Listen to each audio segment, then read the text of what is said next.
Bueno, y si están viendo la pantalla, ¿sí? Sí, Sí, también. también. Vale.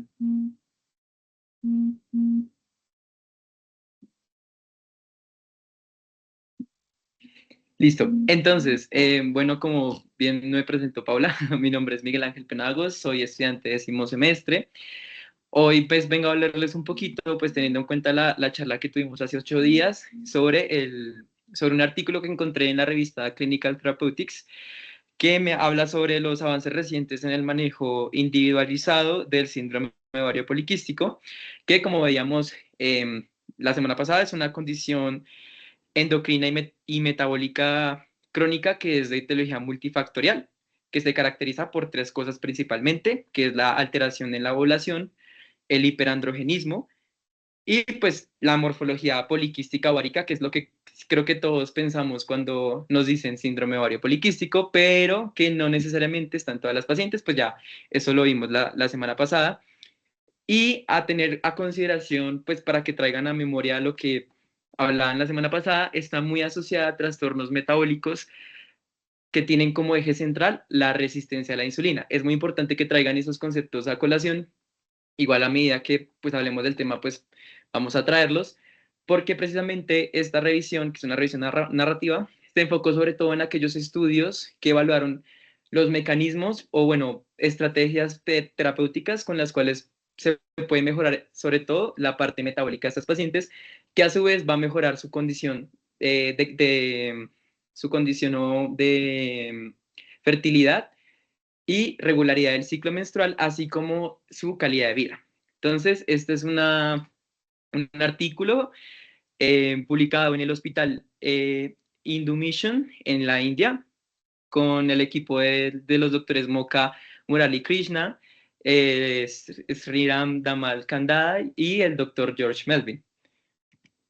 Entonces, acá pues básicamente recordar que es una patología frecuente en mujeres en edad reproductiva, su prevalencia está alrededor del 8 al 13% y tiende a ser una condición que es subestimada o sobre diagnosticada. Es decir, por lo general las pacientes o los médicos incluso miran reportes de ecografías con quistes en los ovarios y de una sospecha en que los pacientes pueden tener ovario poliquístico y pues como veíamos anteriormente es un poco más complejo que eso. O sea, si el síndrome de ovario poliquístico no es únicamente tener quistes en los ovarios, sino que va más allá, es más una disregulación hormonal desde un eje que es el eje hipotálamo hipoficiario gonadal, que termina dando o impactando en muchos sistemas del cuerpo y terminan afectando la calidad de vida de las mujeres. Principalmente el impacto va a estar desde la parte metabólica, reproductiva, hormonal y asimismo el riesgo cardiovascular. Recordábamos que hablábamos de unos fenotipos en síndrome de ovario poliquístico, que veíamos que había unos fenotipos A, B, C o D, que incluía si había o no oligoanovulación, si había hiperandrogenismo, así sea una sospecha o bueno, unas características clínicas, o si ya teníamos confirmación paraclínica de un hiperandrogenismo, o si teníamos el aspecto de ovarios poliquísticos, que básicamente lo que nos están, o lo que nos indica ese hallazgo radiológico, es que hay una disfunción ovulatoria. Entonces, ¿por qué es importante volver a traer a colación estos fenotipos? Ya que el artículo nos habla en general, o digamos que dentro del propósito de los investigadores de hacer esta revisión narrativa fue precisamente identificar o tener a la mano un arsenal, más que un tratamiento que se repita en todas las pacientes, un arsenal de estrategias clínicas, terapéuticas, que nos permitan individualizar el tratamiento enfocándonos en aquellos fenotipos específicos de cada paciente, tratando, digamos, la condición que les esté afectando. Algunas no tendrán ningún problema con el hiperandrogenismo, pero sí tendrán una alteración metabólica o una disfunción ovulatoria, o algunas, por el contrario, estarán más marcadas por una obesidad que por otra cosa, o el hiperandrogenismo, etc. Entonces, es para que lo tengan en cuenta. Entonces, la metodología de este estudio fue una revisión narrativa que incluyó revisiones en bases de datos como PubMed, ScienceDirect, Google Scholar, etc. Incluyeron artículos que fueron publicados entre enero del 2014 y diciembre del 2023. Los términos MESH para la búsqueda de los artículos fue PCOS, que es síndrome ovario poliquístico, la abreviación en inglés, Novel Pharmacotherapies, los receptores de análogos GLP-1, inhibidores SGLT2, metformina, terapias combinadas y bioinformática. Los criterios de inclusión que se tuvieron en cuenta en este artículo es que solo se incluyeron estudios que estuvieran en inglés, incluyeron ensayos clínicos aleatorizados, revisiones sistemáticas, yo no lo coloqué ahí, pero también incluían estudios observacionales de casos y controles. Los sujetos en estudio tenían que ser humanos, que evaluaran intervenciones farmacológicas, también intervenciones de estilo de vida y que los resultados sean parámetros metabólicos o función reproductiva o balance hormonal o calidad de vida. Los criterios de exclusión es que tenían que ser sí o sí idiomas, lo que les comentaba, excluyeron aquellos estudios que no estuvieran en el idioma inglés, que fueran ensayos preclínicos que aún no estuvieran en fases clínicas, reportes de caso no, ni editoriales, ni artículos de opinión, o aquellos estudios que no tuvieran claridad metodológica. Entonces, ¿cómo fue la selección? Primero identificaron 11.557 estudios, de los cuales descartaron 4.289, ya que se referían a archivos duplicados. Adicionalmente hicieron una revisión o una búsqueda manual, teniendo, después de descartar los duplicados, 7.268. Luego, usando los criterios de exclusión y haciendo un screening del abstract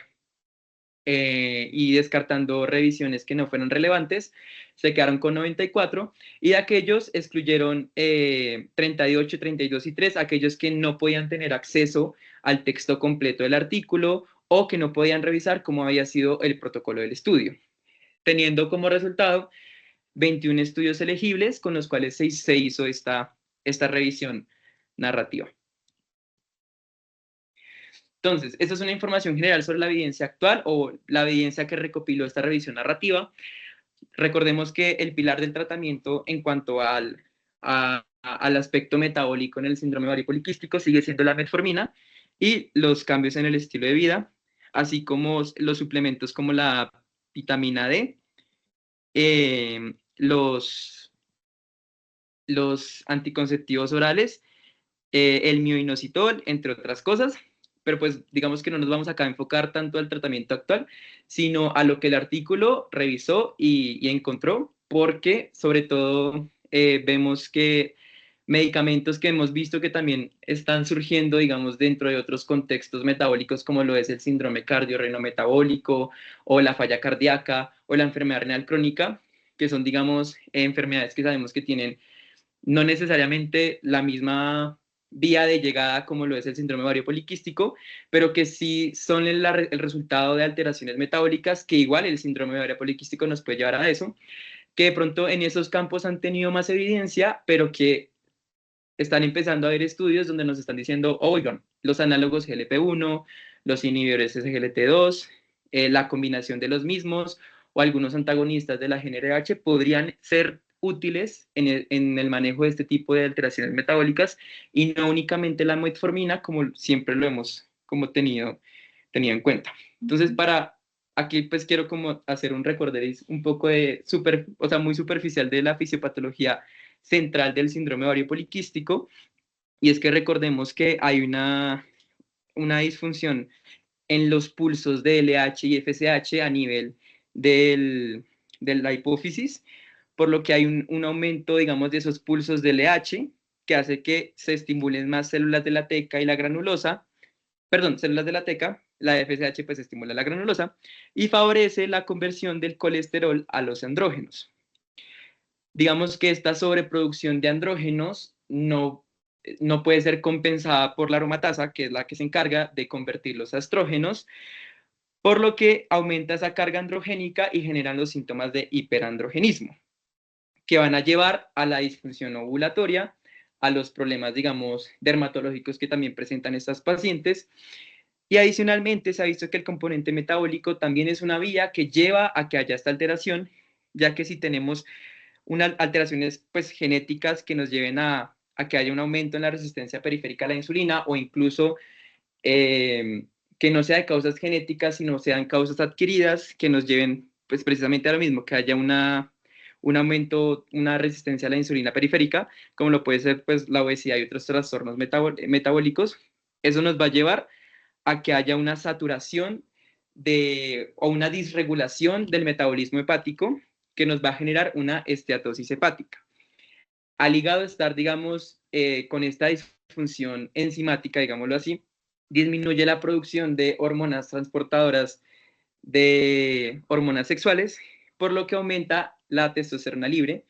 que pues también, digamos, y los andrógenos libres, y genera, digamos, empeorando esta disfunción ovulatoria y estos problemas que presenta una paciente que tenga síndrome ovario poliquístico. Entonces, esto para que tener en cuenta de que si nosotros podemos combatir la parte metabólica, y eso que no estoy hablando, o sea, solo estoy hablando de la disfunción ovulatoria y no me estoy enfocando, digamos, en todas las consecuencias cardiovasculares, cerebro-cardiovasculares y renales que tienen igual el componente metabólico en estas pacientes. Digamos que si impactamos desde la parte metabólica, podemos mejorar incluso los síntomas ovulatorios y pues también protegiendo un poco a estos otros órganos diana del componente metabólico, podemos disminuir esa carga de morbilidad que tienen las pacientes con síndrome ovario poliquístico. Entonces,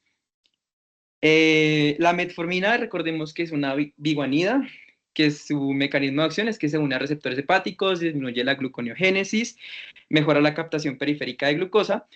ayudando un poco a reducir la hiperinsulinemia y la resistencia a la periférica a la insulina. No es dependiente de la glicemia en el sentido de que no causa hipoglicemia como si otros hipoglicemiantes antiguos que ya casi no usamos ni siquiera en el manejo de pacientes diabéticos.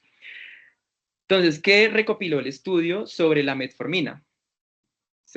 Pues digamos que dentro de estas revisiones de ensayos clínicos aleatorizados que comparaban la metformina con condiciones de estilo de vida o incluso otro tipo de placebos en pacientes que tendrían que tener el diagnóstico de síndrome ovario poliquístico, se demostró que la metformina sigue siendo un muy buen medicamento para el manejo del componente metabólico,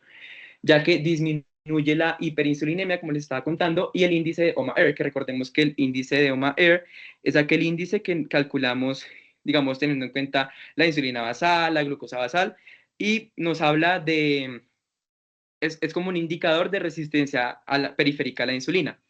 Entonces usaban mediciones usaban mediciones de insulina basal y glucosa basal para calcularles el OMA-ER al inicio del estudio, después del uso de la metformina, y miraron que hubo un descenso, digamos, de este índice de resistencia a la insulina. También se demostró que aumentó la regularidad menstrual, según eso sí, pues eran datos que dan las pacientes sobre su propio ciclo menstrual. Disminuyó el índice de masa corporal, la testosterona libre, el LDL, aumentó la sensibilidad a la insulina y mejoró el perfil cardiovascular, reduciendo pues claro, pues si reducimos, digamos, el perfil lipídico y los factores de riesgo, porque también en otro estudio, solo que no lo coloqué acá, disminuía también la hipertensión arterial en pacientes que tuvieran síndrome ovario poliquístico, por lo que nos disminuía el riesgo cardiovascular a 10 años en estas pacientes que pues también se les calculaba, digamos, en el estudio. Adicionalmente, digamos, sobre todo por la regularidad menstrual, mejoró la calidad de vida de las pacientes por pues, los parámetros hormonales. ¿Qué pasa con el embarazo? Lo que pasa es que también se demostró, bueno, casi uno no formula mucho metformina en el embarazo, o pues no sé si se acordarán que cuando hablábamos o se habla de diabetes gestacional, se prefiere el uso de las insulinas porque pues en efecto alcanza uno o uno logra las metas glicémicas pues más fácil con la insulina. Con la metformina pasa algo y es que se ha tenido precauciones porque algunos estudios, algunos artículos, en algún momento se ha dicho que la metformina podría llegar a ser teratogénica. ¿Qué pasó? Se hicieron estudios en población embarazadas y se demostró que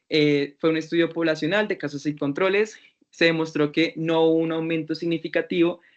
de malformaciones congénitas en el primer trimestre. Únicamente hubo una asociación aislada con atresia pulmonar, pero esta no fue estadísticamente significativa. ¿Qué se encontró adicionalmente? De que pues seguramente tenga un buen perfil de seguridad en el embarazo, sin embargo pues se requieren más estudios para poder confirmarlo.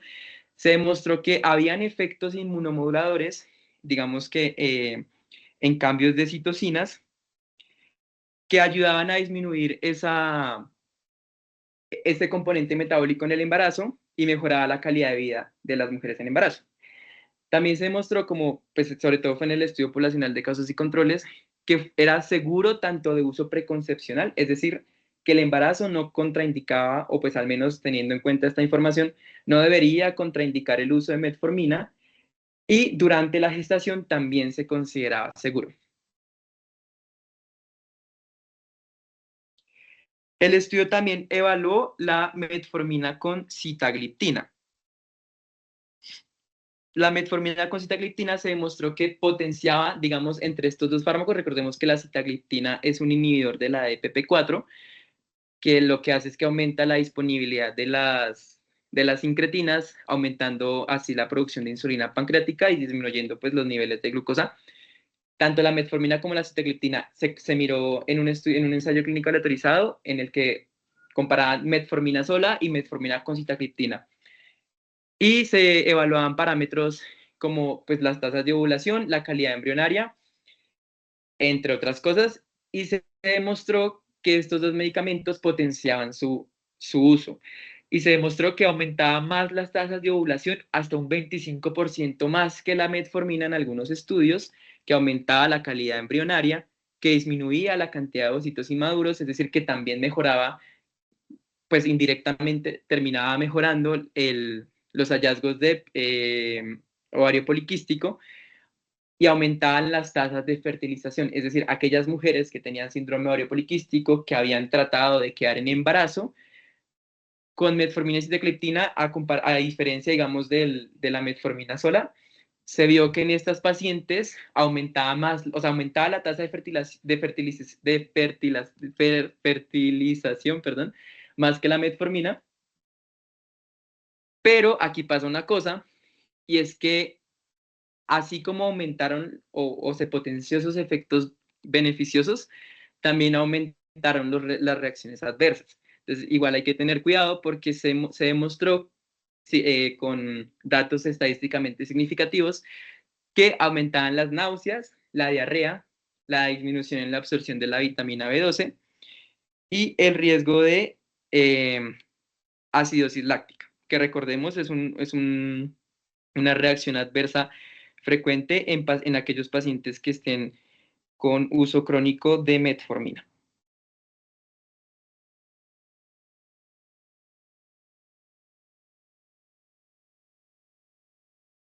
Listo. Entonces ahora hablemos de los análogos GLP-1, que los análogos de GLP-1, pues recordemos que el péptido similar al glucagón tipo 1 es una incretina que todo el mundo tiene, que nos ayuda a aumentar esa producción pancreática de insulina y también va hacia los núcleos centrales de saciedad y hambre y disminuye el hambre y aumenta la saciedad. ¿Qué se demostró en aquellas personas? O bueno, antes de eso, nosotros o uno casi no mira en la práctica o de lo que a uno le enseñan cuando hablamos de síndrome ovario poliquístico, casi uno no mira otros antidiabéticos que no sean la metformina, precisamente porque casi que no hay estudios de alta calidad y seguimiento a largo plazo en este grupo de pacientes con estos tipos de medicamentos. Pero es interesante porque si ustedes pueden ver, aumenta más la pérdida de peso que la metformina, entre un 5 a un 10% más, aumenta la sensibilidad a la insulina, o sea, disminuye la resistencia, disminuye el riesgo cardiovascular y estas pacientes logran sus metas de perfil lipídico y glicémico más fácilmente. Además que mejoraba la regularidad del ciclo menstrual y cuando usábamos, o bueno, estudiaban sobre todo la liraglutida, con el placebo que era el control era metformina y había mayor pérdida de peso, pero sí aumentaban los eventos adversos. Sin embargo, pues vuelvo y les comento que la verdad hace falta más estudios, sobre todo con liraglutida, para poder definir si realmente aumentaba o no la incidencia de efectos adversos. Entonces, em, sí, con los análogos de GLP-1. También hubo otro estudio que evaluaba análogos de GLP-1 con dapagliflozina y una combinación de FEN-TPM, que el FEN-TPM, si mal no recuerdo, es topiramato con fen,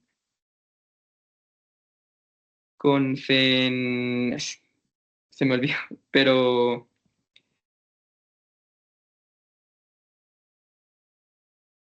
bueno, el punto es que usan, básicamente lo que hacen es que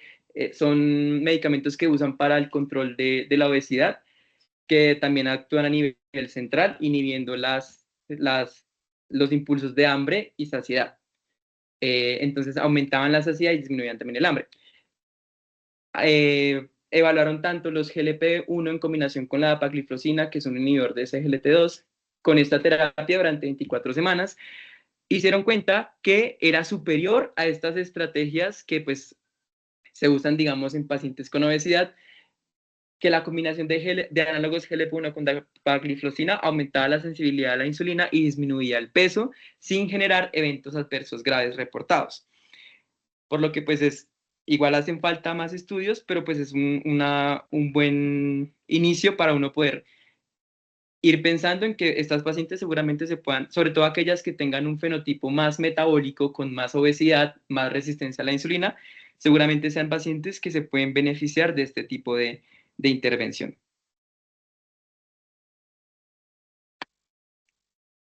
Entonces tenemos los inhibidores de SGLT2, pues bloquean la absorción de glucosa a nivel renal, disminuyendo pues la glicemia, la glucosa plasmática. Entonces, sobre todo los estudios recopilados en esta revisión incluyeron la licogliflozina, que es importante porque un estudio destacado, que pues ya les voy a hablar sobre eso, la dapagliflozina y la empagliflozina, que pues digamos que dapagliflozina y empagliflozina los hemos conocido mucho, sobre todo en falla cardíaca o en, o en diabetes, porque pues sabemos que tienen evidencia en protección cardiovascular, disminuyendo el peso, la circunferencia abdominal, la resistencia a la insulina y la presión arterial. Pero hasta el momento pues no habían estudios que nos dijeran, bueno, seguramente, o sea, ¿será que también podría ayudar a pacientes con síndrome ovario poliquístico que tengan alteraciones ovulatorias o hormonales? Y realmente todavía no hay evidencia de la dapagliflozina y la empagliflozina. ¿Pero qué pasó? Hubo un estudio que incluyó licogliflozina versus un placebo, y que se demostró que redujo estadísticamente, con una reducción significativa, estadísticamente significativa del DEAS, que es el sustrato de dihidroepiandrosterona, que pues es producido también a nivel de la corteza de la glándula suprarrenal, consecuencia, digamos, de todas estas alteraciones a nivel hormonal del paciente que tenga síndrome ovario poliquístico, y que está asociado también con las alteraciones dadas por el hiperandrogenismo. Entonces, es importante porque es un medicamento que tiene evidencia estadísticamente significativa, porque era y pues de alta evidencia, lo que era un ensayo clínico aleatorizado, en impactar sobre el componente hormonal de este tipo de pacientes y no únicamente metabólico. Sin embargo, pues igual recordar que fueron pacientes que igual aumentaron el riesgo de infecciones genitourinarias y de deshidratación por su mecanismo de acción, generaban glucosuria y pues aumentaba la colonización sobre todo de hongos como la cándida. Entonces, pues igual tenerlo en cuenta, pero pues interesante la lipogliflozina en la disminución del DEAS. En cuanto a los inhibidores de la DPP4, que recordemos que la DPP4 es la dipeptidilpeptidasa 4, que es una enzima que degrada las incretinas como el GLP, perdón, o el GLP-1, que pues lo que hacen estos inhibidores es que aumentan el tiempo de vida media de estas incretinas endógenas, por lo que pues mejora, digamos, la producción de insulina a nivel pancreático. Digamos que se evaluaron sitagliptina, saxagliptina y linagliptina. En un ensayo clínico usaban sitagliptina 100 miligramos día, y se demostró que una reducción de la grasa visceral es estadísticamente significativa, que mejoró esa secreción temprana de insulina y prolongó el tiempo de vida media de la hormona del crecimiento. Esto digamos que se traduce en un mejor control glicémico y que mejoraba indirectamente la sensibilidad a la insulina. Sin embargo, aunque pues se cree que son metabólicamente útiles, no tuvieron diferencias, digamos, en cuanto a reducción de peso o reducción del índice de OMA-ER con respecto a la metformina. Es decir, que podrían ser una alternativa a la metformina, pero no han demostrado que sean superiores en disminución de peso o en disminución de resistencia a la insulina por sí solas. Ya vimos, por ejemplo, en el ensayo que les mostraba antes, combinado con metformina, sí mejoraba ese perfil metabólico, pero por sí solas parece que no son superiores a la metformina y que otros medicamentos como los análogos GLP-1 tienen un mayor impacto en el componente metabólico que estos inhibidores de la DPP-4. Entonces, bueno, acá está una comparación de los antidiabéticos que incluían en el estudio, pues pueden mirar una recopilación de lo que ya les he dicho. Impacto en peso, la verdad, inhibidores de DPP-4 casi no con respecto a análogos GLP-1. Resistencia a la insulina tampoco mejoró, o sea, aunque sí mejora, pues no parece que sea muy distinto a las terapias o las estrategias clásicas que ya tenemos en el manejo. Entonces, inhibidores de PP4 casi, o sea, son bien tolerados, igual impactan metabólicamente, pero lo que más, o lo que el estudio pues concluía en este apartado era que sobre todo los inhibidores de SGLT2 en protección cardiovascular y los agonistas GLP-1 superior en pacientes que su componente metabólico principal fuera la obesidad, porque lo que más disminuía era, o lo que más impactaba era en el peso de estas pacientes. Entonces, en los perfiles ideales, según el estudio, era aquellos pacientes que tuvieran pues una alteración metabólica leve, que sea, por ejemplo, una paciente que tenga un síndrome ovario poliquístico, pero que realmente no tenga parámetros metabólicos tan, digamos, como fuera de metas,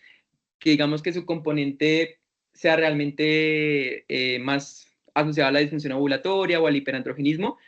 pues realmente podría usar inhibidores de la EPP4 y pues no pensar tanto en iniciarle un agonista de GLP-1 porque pues sabemos que igual tiene sus efectos adversos y que son medicamentos que tenemos que tener precaución porque pues pueden tener incluso un efecto rebote en aquellos pacientes que descontinúen su uso por algunas reacciones adversas como sobre todo las gastrointestinales en el caso de los análogos GLP-1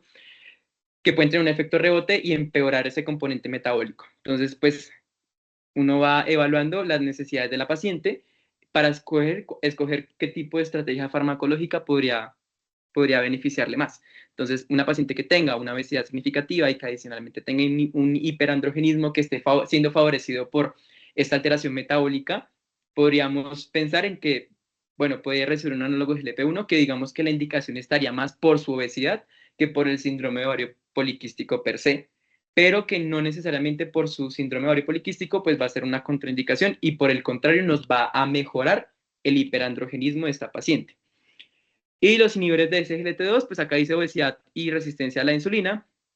pues al igual que los dos, pero sobre todo en pacientes que ya tengan complicaciones cardiovasculares asociadas, porque recordemos que son medicamentos que han tenido evidencia, pero disminuyendo los eventos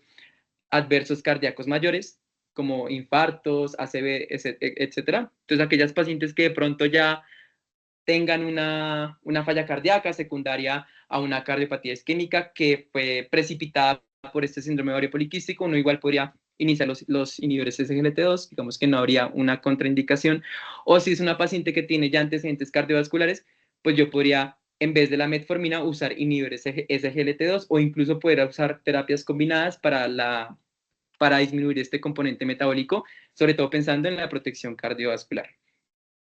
Acá tenemos unas terapias pues que no son tan alternativas porque son terapias que se pueden integrar y que no están contraindicadas en combinación con la terapia farmacológica que pues de las que les acabo de hablar, y es el entrenamiento interválico de alta intensidad, que lo que hace o el estudio comparaba el HIIT con el entrenamiento interválico de moderada intensidad y se demostró que hubo una reducción significativa del 15% en resistencia a la insulina en comparación con aquellas pacientes que hacían únicamente entrenamiento intervalístico de moderada intensidad y que aumentó, digamos, en un 60% la regularidad menstrual y que mejoraba hasta de 7 a 8 veces su regularidad menstrual con respecto al entrenamiento de moderada intensidad. ¿Y esto por qué? Porque recordemos que cuando hacemos ejercicio aumenta esa captación muscular de glucosa que es independiente de insulina, que termina igual impactando, disminuyendo, digamos, o aumentando esa sensibilidad a la insulina, disminuye el cortisol crónico y disminuye la inflamación. Hay muchas teorías sobre cómo el cortisol y la inflamación pues termina generando un desbalance a nivel del ambiente, de la microglía, a nivel del sistema nervioso central, y se dieron cuenta, bueno, este estudio también, otros beneficios que igual no eran no era el outcome principal del estudio que incluyeron, pero sí demostraron que hubieron beneficios en cuanto a síntomas de ansiedad y depresión en estas pacientes. Entonces, es una intervención que tiene pocos efectos adversos, casi ninguno,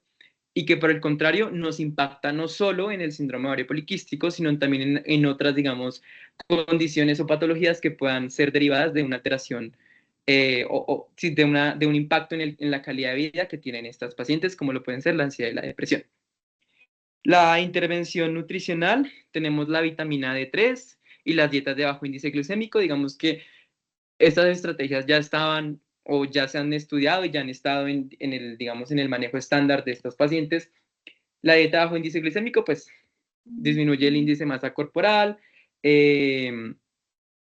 aumenta la ovulación, digamos, por lo que les digo de que si se mejora esta resistencia a la insulina, disminuye el hiperandrogenismo porque mejora el metabolismo hepático y producen más hormona transportadora de hormonas, perdón, proteína transportadora de hormonas sexuales, etcétera, y disminuye el hiperandrogenismo. Entonces, esto pues digamos que ya digamos que lo sabemos y que obviamente tiene un impacto metabólico y que por el hecho de que sea una estrategia o una intervención no farmacológica no deja de ser una intervención importante y por el contrario tiene incluso mucha más evidencia que las otras intervenciones que ya hemos hablado, como por ejemplo con los inhibidores de la EPP4 o los análogos GLP-1 que aún no tienen tanta evidencia en SOP. Entonces, no dejarla de lado, siguen haciendo estudios, por ejemplo, con dietas de bajo índice glicémico y sigue teniendo impactos en salud cardiovascular y metabólica, sobre todo en aquellas pacientes con síndrome ovario poliquístico que tengan un predominio metabólico, sobre todo con sobrepeso. Entonces, pues no dejarlo de lado. Y la vitamina D3 se da porque, digamos que modula la expresión bueno, sí, mejora como esta función de las células ováricas, que nos ayudan, digamos, a aumentar la foliculogénesis, la regularidad menstrual y pues asimismo pues la tasa de fertilización, mejorando ese balance hormonal y esa función reproductiva. Pero además se ha visto que también tiene efectos mejorando la sensibilidad a la insulina, regulando la esteroidogénesis y disminuyendo los andrógenos libres en sangre. Entonces, pues tener en cuenta esta intervención nutricional, que por el hecho de no ser farmacológica no deja de ser importante. Y acá en esta revisión narrativa incluyeron un estudio, pues interesante, eh, que evaluaba pacientes que habían sido llevadas a acupuntura TUNC, que la acupuntura TUNC es una terapia alternativa china, que básicamente o digamos que la premisa es estimular puntos de chakra a nivel de las extremidades, sobre todo en las manos, en puntos específicos que representan órganos del cuerpo que estén afectados. Y hay una terapia o digamos que un protocolo de esta acupuntura específico para aquellas mujeres que tengan problemas con fertilidad o problemas ovulatorios o de regularidad menstrual. Entonces se colocaban estos protocolos de terapia de acupuntura y se evaluaban reducción de parámetros hormonales y modulación de citoquinas. ¿Y qué se encontró en ese estudio? Pues se cree que esta estimulación con las agujas de acupuntura producen beta endorfinas a nivel del sistema nervioso central que pueden ayudar a regular ese eje hipotálamo hipofisario gonadal, digamos, ayudando a esa disfunción de los pulsos de LH y FSH, reduciendo así la producción de andrógenos a nivel de las células de la teca, disminuyendo el hiperandrogenismo, disminuyendo así pues, los problemas de fertilidad asociados a la irregularidad menstrual, a la disfunción ovárica y y disminuyendo la modulación de citoquinas, como por ejemplo el factor de crecimiento similar a la insulina o el factor de crecimiento transformante beta 1, que ayudan a sensibilizar también, digamos, o bueno, más que sensibilizar, como efecto protector de esta resistencia a la insulina que podemos ver en estos pacientes, y terminaban con buenas, induciendo, digamos, la ovulación y aumentando esas tasas de fertilidad en las pacientes. Entonces, vean como pues una estrategia que, pues, digamos que parte de un concepto holístico o alternativo, como lo puede ser la acupuntura Tung, pues puede tener realmente unos mecanismos fisiológicos que lleven a una regulación hormonal y asimismo a un impacto metabólico y de calidad de vida en pacientes que tengan este tipo de patologías. Entonces, pues acá el mensaje es eh, el manejo integral de la paciente, porque pues no por el hecho de que no sea parte de la medicina occidental, no significa que no hayan estudios o no haya evidencia, pues que nos pueda decir, bueno, es una estrategia que no tiene muchos efectos adversos, porque pues realmente casi no las tiene, no tendría entonces casi contraindicaciones y que podría ayudar, complementar más bien las estrategias occidentales que tenemos y pues que si terminan ayudando a la paciente en su calidad de vida, pues no por eso tenemos que, no porque sean orientales tenemos que desecharlas de una. Pues esto fue como lo que más me llamó la atención, como de los estudios que recogía la revisión narrativa. Entonces acá hay un resumen en cuanto a la comparativa en las terapias actuales que realmente, pues aquí se maneja convencional, pero pues es la metformina y las intervenciones en estilo de vida. Y pues podemos ver cómo las nuevas terapias, que pues acá sí únicamente se incluyen inhibidores de SGLT2 y análogos GLP-1, que básicamente es una tabla muy parecida a la que ya vimos, pero que nos compara la metformina y pues podemos ver las mejorías que tiene o estas nuevas terapias como el impacto que tiene. Sin embargo, pues la que más sigue teniendo evidencia es la metformina. Se necesitan hacer más estudios en este tipo de estrategias farmacológicas, pero que nos da pie a que podamos nosotros poder definir si una paciente tiene, digamos, un predominio de un componente metabólico. Podemos considerar estas otras estrategias que, digamos que las tenemos muy apartadas o muy indicadas únicamente en diabetes y en obesidad y no las asociamos tanto a síndrome ovario poliquístico, pero que podrían también ayudarnos en el control sintomático de estas pacientes, sobre todo, y pues en su salud cardiovascular. Entonces, como conclusiones, el camino o el futuro que se mira en el manejo del síndrome ovario poliquístico va a que sea un modelo integral y personalizado, que digamos que no sea una lista de como una checklist de, bueno, ya tiene la intervención de estilo de vida, ya leí la metformina, ya leí el citrato de clomifeno, no. O sea, el punto es que nosotros podamos tener una gran variedad de intervenciones que dependiendo del fenotipo de la enfermedad y de la paciente, porque pues tiene que ser también una consideración tanto del médico como de la paciente, pues si la paciente quiere tener una estrategia alternativa que igual le puede servir, porque vimos que igual falta evidencia, pero hay estudios que nos pueden ayudar, nos pueden decir que pues realmente no le hace daño y que pues puede complementar hacia ese impacto en calidad de vida, pues tenemos que tenerlo en cuenta y cómo pues cada vez la medicina va siendo más personalizada y entonces en un futuro vamos a tratar a las pacientes igual. Hoy en día casi que también se hace, pero en un futuro nos vamos a enfocar más en aquellas alteraciones propias que tienen e incluso se da pie a que en un futuro podamos identificar aquellas alteraciones moleculares y genéticas que cada una de estas pacientes tenga y poder identificar o tratar de manera oportuna la razón por la cual tienen esa disregulación hormonal que llevó a este síndrome ovario poliquístico. Entonces, como a manera de conclusión grande, pues acá un resumen de los que hemos ya hablado. Metformina sigue siendo la que más evidencia tiene, mejoría metabólica, algunas nuevas terapias como los antidiabéticos, como los agonistas de GLP-1, etcétera. Y las intervenciones no farmacológicas que muchas veces nosotros no formulamos porque decimos o pensamos que, o bueno, realmente porque no tenemos mucho entrenamiento en eso, pero que tienen mucha evidencia e incluso algunas tienen más evidencia que terapias farmacológicas y que a veces dejamos de lado porque por esa percepción social de que mandar ejercicio o mandar a comer bien pues es que uno no está tratando al paciente y por el contrario, ya vimos que sí hay unos beneficios eh, con evidencia científica robusta que nos dicen, sí, sí los estamos ayudando, sí siguen siendo el manejo de primera línea, igual en estas pacientes, y sí hay que tenerlos a consideración, hay que conocerlos y hay que saber cómo prescribirlos, porque lo que no se conoce, pues no se prescribe. Y pues muchas gracias. Esta es la bibliografía, pues es del artículo en el que me basé, en el que hice el club de revistas. Muchas gracias. Bueno, Miguel, muchísimas gracias. Definitivamente fue un artículo muy interesante, muy innovador.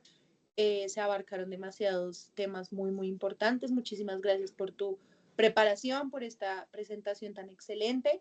Eh, Sabemos que, digamos, este campo de la ginecología, de la obstetricia y de enfermedades como este tipo, pues siempre estar en constante evolución. Es súper importante mantenernos al día, conocer qué está sucediendo en otras partes, buscar cómo aplicarlo y pues definitivamente estos ejercicios son los que nos ayudan muchísimo en eso. Otra vez, gracias Miguel, muy buena presentación, muy completa y muchísimas gracias a todos por conectarse. Nuestras siguientes actividades ya serán para el mes de marzo, esperamos se sigan conectando, se sigan animando y sigan participando activamente en el grupo y sus actividades. Buenas noches para todos.